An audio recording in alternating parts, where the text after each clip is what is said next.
Iubită biserică, stimați frați și surori, vă salut pe fiecare în numele Domnului. Hristos a înviat. Aș dori mai întâi de toate să-mi exprim mulțumirea față de Dumnezeu pentru faptul că totuși Dumnezeu a lăsat anumite modalități prin care noi să ne vedem unii pe alții și de asemenea să putem asculta cuvântul lui Dumnezeu. Slăvit să fie Domnul pentru aceasta.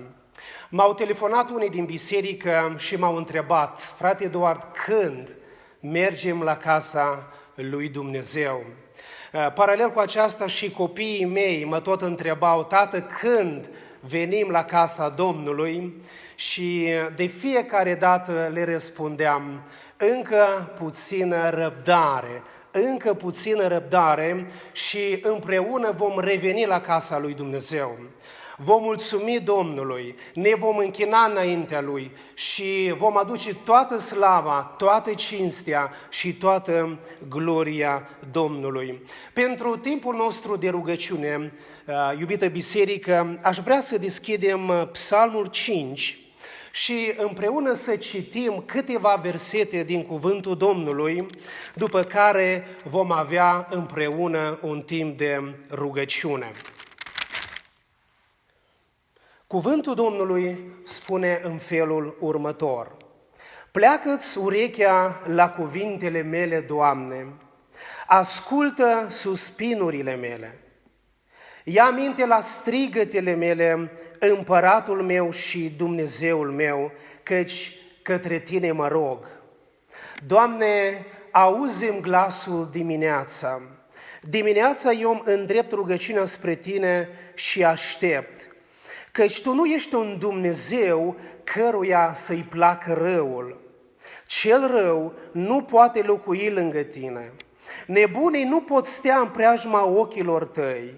Tu urăști pe cei ce fac fără de legea și pierzi pe cei mincinoși.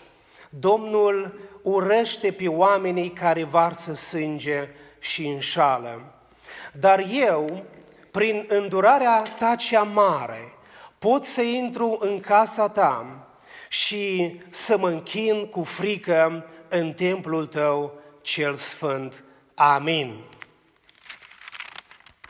Psalmul 5, dragii mei, este un psalm al lui David. Era un psalm care se cânta. Psalmul 5, de asemenea, este și o rugăciune de dimineață. Este un timp devoțional cu Dumnezeu. Dacă ne uităm la împrejurarea în care se roagă acest om al lui Dumnezeu, vom vedea că era o situație destul de dificilă, destul de grea. Omul acesta era înconjurat de oamenii care făceau răul, de tot felul de nebuni, de oamenii care făceau fără de legea, de cei care spuneau minciuni și de oamenii care varsă sânge și înșală. Poate că noi nu suntem înconjurați cu astfel de oameni, dragii mei, dar în mijlocul nostru bântuie această molimă, această pandemie. Dar ce m-a uimit pe mine cel mai mult la omul lui Dumnezeu este dorința lui arzătoare de a veni în casa Domnului. Uitați-vă ce spune el în versetul 7. Dar eu, prin îndurarea Ta cea mare, pot să intru în casa Ta și să mă închin cu frică în templul Tău cel sfânt. Ceea ce m-a uimit pe mine foarte mult la David este anume dorința aceasta a lui înflăcărată de a veni la casa Domnului și automat mi-am pus câteva întrebări. De unde vine această dorință? De unde are el în inima lui această aspirație după casa lui Dumnezeu? Și uitându-mă în Psalmul 5, Mi-am dat seama că omul acesta are mai întâi de toate o relație puternică și vie cu Dumnezeu. Uitați-vă ce spune el în versetul 2. Spune, ia minte la strigătele mele, împăratul meu și Dumnezeul meu. Dumnezeu pentru David a fost ceva personal. El îl numește împăratul lui, Dumnezeul lui. Și întrebarea mea pentru mine și pentru fiecare în această dimineață, avem noi o relație puternică cu Dumnezeu? Avem în inima noastră dorința, aspirația după casa Domnului. Și încă un lucru pe care l-am văzut aici în versetul 7, David spune că el poate să intre în casa lui Dumnezeu nu datorită faptului că el era împărat, că el făcea lucruri mari, lucruri bune, ci uitați-vă ce spune cuvântul lui Dumnezeu. Spune, dar eu, prin îndurarea ta cea mare. Iubiții mei, eu știu că fiecare dintre voi, și eu personal, și familia mea, avem dorință să venim la casa Domnului, dar nu uitați că există îndurarea lui Dumnezeu.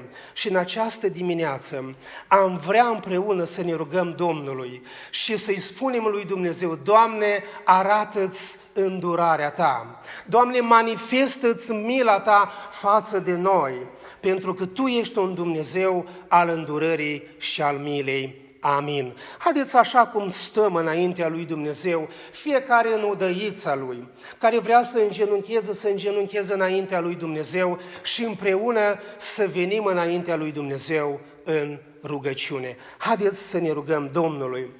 Doamne, Dumnezeul nostru din ceruri, Te binecuvântăm, Te înălțăm și Te glorificăm în această dimineață. Și îți mulțumim, Dumnezeule, pentru că Tu ne iubești.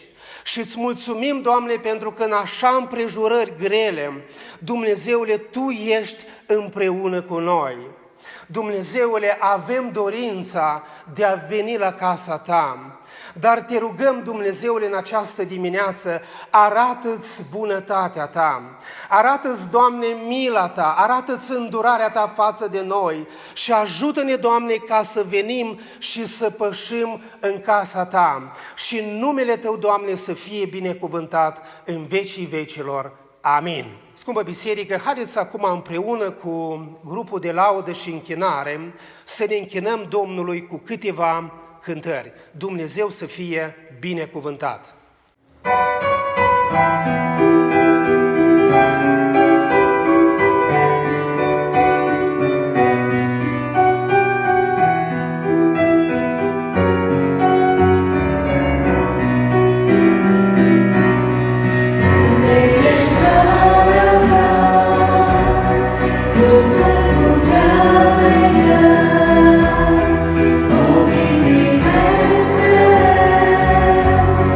Don't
Cuvântul lui Dumnezeu pentru părtășia noastră din această zi îl avem scris în Evanghelia după Ioan, capitolul 15, de la versetul 1 la 27.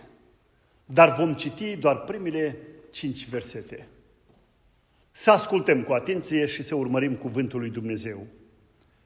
Eu sunt adevărata viță și Tatăl meu este vierul, zice Domnul Iisus. Pe orice mlădiță care este în mine și n-aduce roade, El o taie. Și pe orice mlădiță care aduce roade, o curățește, ca să aducă și mai multă roadă. Acum voi sunteți curați din pricina cuvântului pe care vi l-am spus. Rămâneți în mine și eu voi rămânea în voi. După cum mlădița nu poate aduce roadă de la sine dacă nu rămâne în viță, tot așa nici voi nu puteți aduce roade dacă nu rămâneți în mine. Eu sunt vița, voi sunteți mlădițele. Cine rămâne în mine și în cine rămân eu, aduce multă roadă, căci despărțiți de mine nu puteți face nimic, zice Domnul. Mesajul din această zi l-am intitulat Rețete pentru o viață duhovnicească la înălțimea așteptărilor lui Dumnezeu. Ucenicii și-au dorit să meargă împreună cu Domnul. Au răspuns chemării și l-au urmat. Dar Domnul Iisus, care știa ce este în mintea lor și în inima lor, a căutat să le arate cum trebuie să trăiască ca oameni duhovnicești, spirituali. Capitolul 15, în întregime, cuprinde 3 lecții și despre ele am dorit să vorbim în această zi. Rețeta aceasta pentru viața duhovnicească este bună și pentru noi astăzi. Viața duhovnicească nu cum o doresc eu sau tu.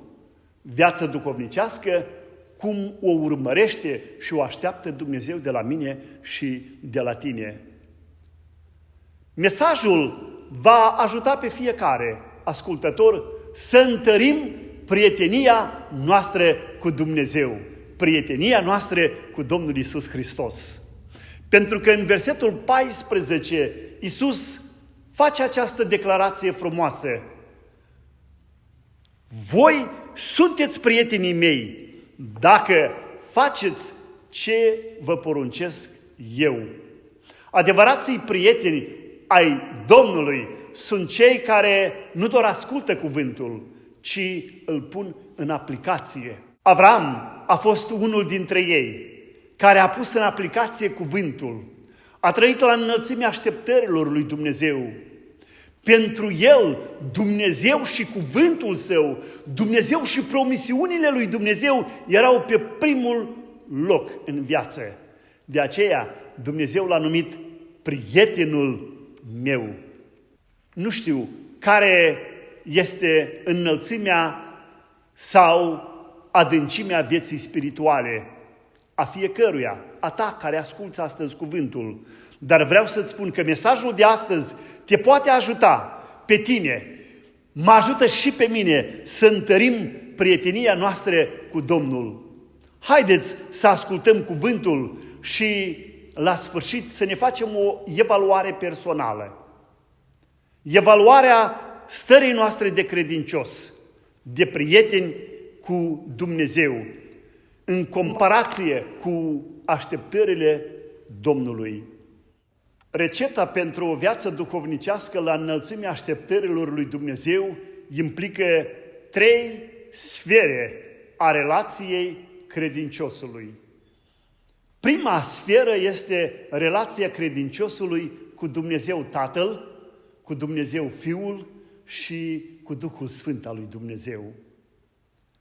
Domnul Iisus vorbește în versetul 1 din capitolul 15 așa de clar despre viața Lui care este subordonată Tatălui. Zice, eu sunt adevărata viță, dar Tatăl meu este vierul. Prin această expresie, Domnul Iisus ne arată așa de clar și așa de frumos că viața Lui este total dependentă de cuvântul Tatălui. Ceea ce vrea să spună Domnul Iisus ucenicilor este următorul adevăr. În viața noastră de creștini și în viața lor de atunci trebuie să existe o subordonare totală de cuvântul lui Dumnezeu. Adică cuvântul trebuie citit, Evanghelia trebuie studiată, trebuie să avem părtășie din cuvântul lui Dumnezeu, trebuie să învățăm să ne rugăm, trebuie să învățăm să ne jertfim pentru Domnul cu o dragoste jertfitoare, exact ca a Domnului. De asemenea, trebuie să slujim pe Domnul cu bucurie. Iată de ce fețele credincioșilor din toate timpurile sunt pline de zâmbet, sunt pline de laudă, sunt pline de emoții de bucurie. Pentru că slujba noastră o facem nu cu sila, ci cu bucurie. Bucuria mea, spune, să rămână în voi și bucuria voastră să fie deplină. Vă urez din suflet tuturor să purtăm în noi aceste sentimente de subordonare totală față de viță, față de cuvântul lui Dumnezeu. Să facem lucrarea cu bucurie și apoi, spune cuvântul, să rodim pentru împărăția lui Dumnezeu. Rodnicia este cel mai important lucru. Cuvântul lui Dumnezeu spune, după fapte îi veți cunoaște. Versetele 1 la 11 vorbesc despre aceste lucruri. Noi le știm. Cred că toți credincioșii le cunosc. Dar a cunoaște și a pune în aplicație sunt 2 lucruri diferite. Domnul Iisus spune în versetul 11, în versetul 10, dacă păziți poruncile mele, veți rămâne în dragostea mea. După cum și eu am păzit poruncile Tatălui și am rămas în dragostea Lui. V-am spus aceste lucruri pentru ca bucuria voastră să rămână deplină și bucuria mea să fie în voi. Dumnezeu să ne binecuvinteze pe fiecare, ca creștini, să avem această relație sănătoasă cu Dumnezeu, prietenie adevărată, care demonstrează subordonare totală cuvântului, care demonstrează bucurie în lucrarea spirituală, dacă o faci, să o faci din toată inima, cu bucurie, ca pentru Domnul, și să se vadă roade spirituale. Dumnezeu să ne ajute la aceasta. Al doilea punct major pentru rețeta de a trăi o viață duhovnicească la înălțimea așteptărilor lui Dumnezeu este relația credinciosului cu credincioșii.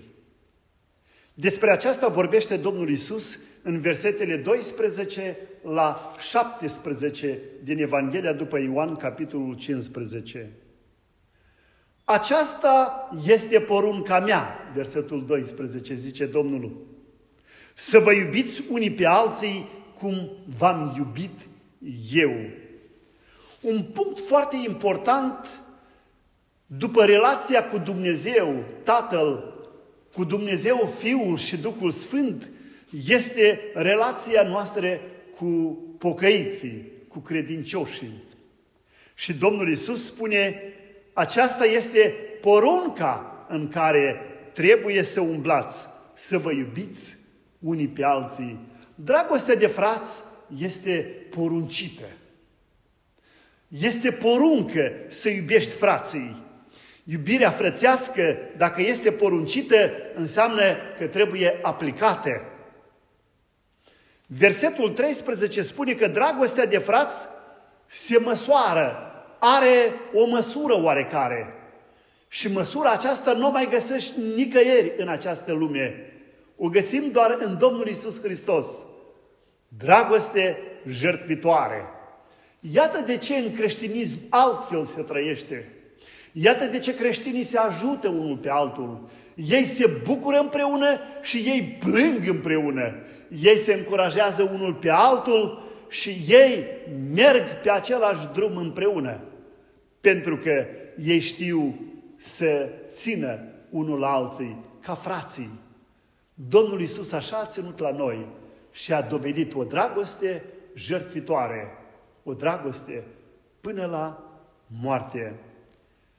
Dragostea de frați trebuie să fie jertfitoare, am spus, iubirea frățească este poruncită și prietenii adevărați sunt cei care aplică această afirmație. Prietenii Domnului, spune versetul 14, voi sunteți prietenii mei dacă faceți ceea ce vă poruncesc eu. Trebuie să ne evaluăm prieteniile noastre. Prietenii adevărați, de asemenea, comunică unii cu alții. Ei au părtășie, ei vin la rugăciune, ei merg la adunare, ei învață cântări, ei studiază Scriptura împreună, ei se roagă, ei vorbesc despre lucrările Tatălui, se consultă cu Tatăl, se supun voii lui Dumnezeu, chiar și în momentele incomode ale vieții. Prietenii adevărați rodesc pentru împărăția lui Dumnezeu și atunci când rodesc împreună, rodnicia este mai bogată. Împreună, roadele sunt multiple. Iată rezultatul împlinirii poruncii, iubirea de frați. Dumnezeu să ne binecuvinteze ca să avem această dragoste jertfitoare, ca să trăim la înălțimea așteptărilor lui Dumnezeu și dragostea noastră să împlinească voia lui Dumnezeu. Apoi să dovedim că dragostea noastră aduce roade duhovnicești. Dragilor, vreau să spun un gând special. Noi trăim într-o lume plină de ură. Într-o lume unde se proclamă și se învață egoismul, iubirea de sine, neglijență de tot ce este sfânt. Se aplică spiritul de răzvrătire, se învață chiar. Noi însă, din prietenia noastră cu Dumnezeu, cu Domnul Iisus Hristos, am învățat să avem o altfel de viață. Noi am învățat să avem o altfel de relație cu frații. Și această relație ne-a învățat-o și o învățăm din Domnul Iisus Hristos. În Evanghelia după Marcu, capitolul 3, versetul 35, Domnul Iisus le arată la ceilalți cine sunt frații Lui. Unii spuneau, iată mama ta, iată frații tăi. Și Domnul Iisus se oprește și ridică mâna și arată la toți, spunând, oricine face voia lui Dumnezeu, acela mi este frate, soră și mamă. vă îndemn în această zi, pentru că trăim vremuri speciale, fiecare, evaluați-vă prietenii.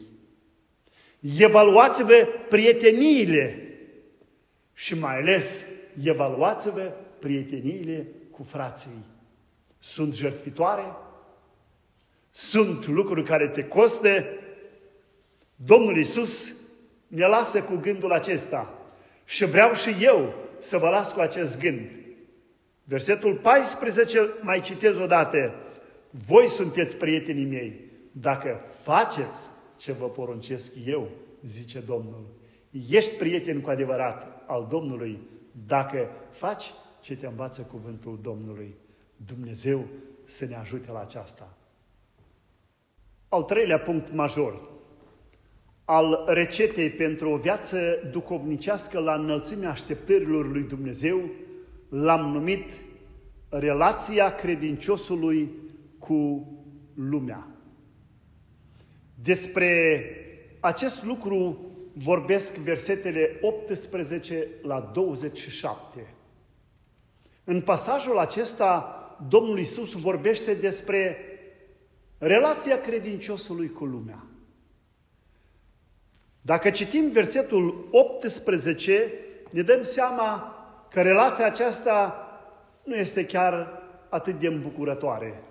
Pentru că versetul 18 spune: dacă vă urăște lumea, știți că pe mine m-a urât înaintea voastră. Unul din punctele forte care trebuie subliniat aici în relația noastră cu lumea, să știți că oricât de mult bine ai face în lume, nu uita, lumea te va urâ. De lume vei fi urât. Și știți de ce? Pentru că pe Domnul l-a urât mai întâi. Domnul Iisus preîntâmpină ucenicii să fie conștienți de lucrul acesta. Asta nu înseamnă să nu lucrăm pentru binele omenirii, asta nu înseamnă să nu predicăm Evanghelia, aceasta nu înseamnă să nu trăim frumos, asta nu înseamnă să nu fim cinstiți, ci asta înseamnă că lumea totdeauna va răsplăti binele cu rău. Un alt lucru pe care îl vedem aici în versetul 19, Domnul Iisus spune: dacă ați fi din lume, lumea v-ar iubi. De ce lumea ne răsplătește cu rău? De ce a răsplătit Domnul Iisus cu rău? Pentru că Domnul Iisus era diferit. În lumea aceasta, creștinul adevărat este diferit. Vorba îl dă de gol, comportamentul, gândirea, faptele îl dau de gol că el este diferit. Nu te mira de lucrurile astea. Noi suntem chemați să fim diferiți. Noi suntem deosebiți, pentru că așa a fost Domnul nostru. De aceea și urâți suntem de lume, ca și Domnul Iisus Hristos. Dar mai bine să fii urât pentru că ești diferit, decât să fii urât pentru că ai făcut ceva rău.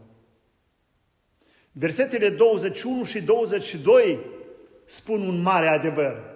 Vreau să le citim și să fim atenți, foarte atenți la ele. Versetele 21 și 22. Dar vă vor face toate aceste lucruri pentru numele meu, pentru că ei nu cunosc pe Cel ce m-a trimis. De ce lumea ne face rău? Pentru că nu există cunoștință de Dumnezeu. Și a doua parte, versetul 22, în al doilea rând, zice: dacă n-aș fi venit și nu le-aș fi vorbit, n-ar avea păcat. Dar acum n-au nicio dezvinovățire, pentru că păcatul lor le stă înainte. Dragilor, versetele acestea ne ajută să înțelegem un mare adevăr. Ura împotriva credincioșilor adevărați este păcat. Și cine urăște pe oamenii credincioși, pe pocăiții adevărați, se încarcă de păcate grele. Iată de ce în Evanghelia după Ioan, capitolul 19, versetul 11, Domnul Iisus spune și întărește adevărul acesta prin cuvintele: cine mă dă în mâinile tale are un mai mare păcat. Cine l-a dat pe Domnul Iisus în mâinile lui Pilat? Cine mă dă în mâinile tale, lumea l-a dat în mâinile lui și au strigat să fie răstignit. Și Domnul Iisus a spus: cine mă dă în mâinile tale are un mai mare păcat. Urâți nu doar pentru că suntem diferiți, urâți nu doar pentru că pe Domnul Iisus l-a urât, ci urâți pentru că nu suntem ca ei. Pentru că nu umblăm pe drumurile lor și nu împlinim voia firii lor și firii noastre. Pentru că nu suntem ca ei.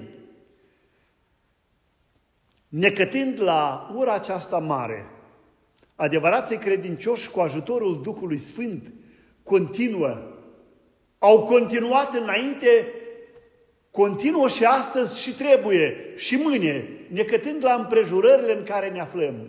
Noi avem o menire să iubim lumea din jurul nostru, să le aducem la cunoștință adevărul despre Tatăl, despre împărăția lui Dumnezeu și să îi ajutăm ca să înțeleagă că drumul la pomul vieții este deschis și cine merge pe cale către cer, acela este în câștig.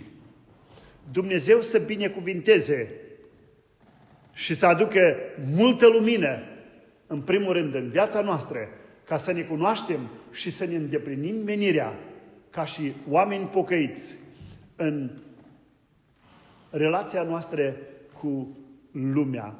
Iată care este rețeta pentru o viață duhovnicească trăită la înălțimea așteptărilor lui Dumnezeu. Repet punctele esențiale. Rețeta implică aceste 3 mari sfere: relația credinciosului cu Dumnezeu Tatăl, cu Dumnezeu Fiul și Duhul Sfânt. Relația credinciosului cu credincioșii și relația credinciosului cu lumea. Doamne, dă-ne multă lumină în această privință și Dumnezeu să ne ajute să îndreptăm relațiile noastre, să fie relații sănătoase cu cerul, cu frații și cu lumea. Amin.